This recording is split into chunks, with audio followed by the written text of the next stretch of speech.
Welcome to Gun News Review.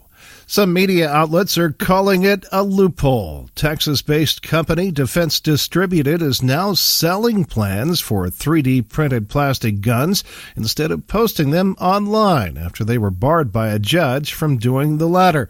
Company founder Cody Wilson says a judge's injunction only stops him from publishing the plans online, but he says he can still sell the plans and deliver them by file transfer, secure mail, or on a thumb drive sent through the mail. A federal judge on Monday extended a restraining order which will remain in place until the resolution of a lawsuit brought by 8 state attorneys to reverse the decision to approve the files. The judge's original restraining order was issued in July, just a few days after Defense Distributed emerged as the winner of a long legal battle with the federal government that allowed the company to publish the plans online. California lawmakers this week approved 3 bills which are now on Governor Jerry Brown's desk that call for stricter firearms restrictions in the state, which already has some of the toughest gun laws in the nation. The bills call for a lifetime ban for those convicted of domestic violence, along with those ordered by a court to a psychiatric hold twice in 1 year.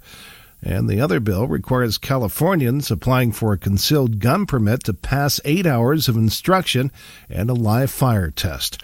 A fierce political showdown is set for Florida's gubernatorial seat in November between liberal Democrat and Tallahassee Mayor Andrew Gillum and Trump-backed Republican Ron DeSantis, who won Tuesday's primary. Gillum, who would be the state's first black governor, has backed anti-gun positions such as restrictions on so-called assault rifles and high-capacity magazines. Gillum and his supporters were quick to jump on these comments Wednesday made by DeSantis on Fox News, calling them racist. So we've got to work hard to make sure that we continue Florida going in a good direction. Let's build off the success we've had on Governor Scott. The last thing we need to do is to monkey this up by trying to embrace a socialist agenda with huge tax increases and bankrupting the state. Gillum, later on Fox News, responded, asked if he thinks DeSantis was being racist. It's very clear that Mr. DeSantis is taking a page directly from the campaign manual of Donald Trump. But I think he's got another thing coming to him. If he thinks that in today's day and age, Florida voters are going to respond to that level of derision and division, they're sick of it. DeSantis, in a statement, denied the comment had any racial intent. Dick's Sporting Goods admits its corporate gun control policies have backfired. Dick's acknowledged the policies were the contributing factor in a bigger-than-expected drop in quarterly same-store sales. As a result, the company also forecasts further declines this year, sending its shares down 8% after the announcement. The company posted a 1.9% fall in same-store sales, bigger than the average estimate of a 0.62% drop. Also blaming weak sales of Under Armour products at its stores. Dick said it expects annual same-store sales to decline 3 to 4%, compared with a 0.3% decline in its 2017 fiscal year. The company has barred the sales of guns to anyone under 21. It also banned the sale of so-called assault rifles and high-capacity magazines. You're listening to Gun News Review.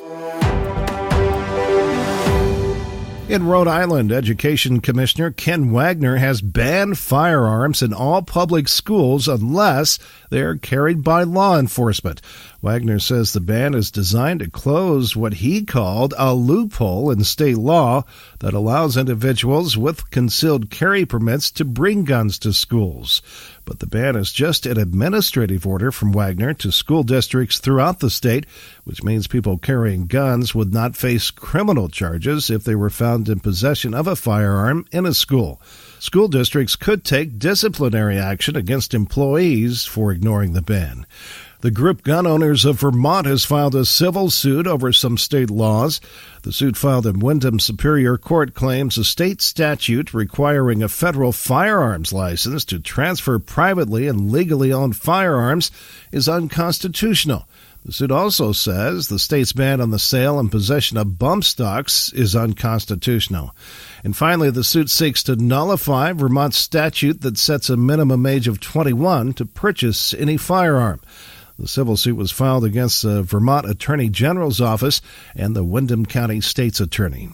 More fodder for the anti-gun crowd that thinks guns should be banned in the U.S. A new report from the Journal of the American Medical Association says the U.S. is among just 6 countries that make up half of about 250,000 people killed worldwide by guns each year. The journal opined that the results reveal a major public health problem for humanity. Brazil, Colombia, Guatemala, Mexico, and Venezuela are the countries with the U.S. that contributed to half the steady deaths, which covered the year 2016. You've been listening to Gun News Review, comprehensive and concise.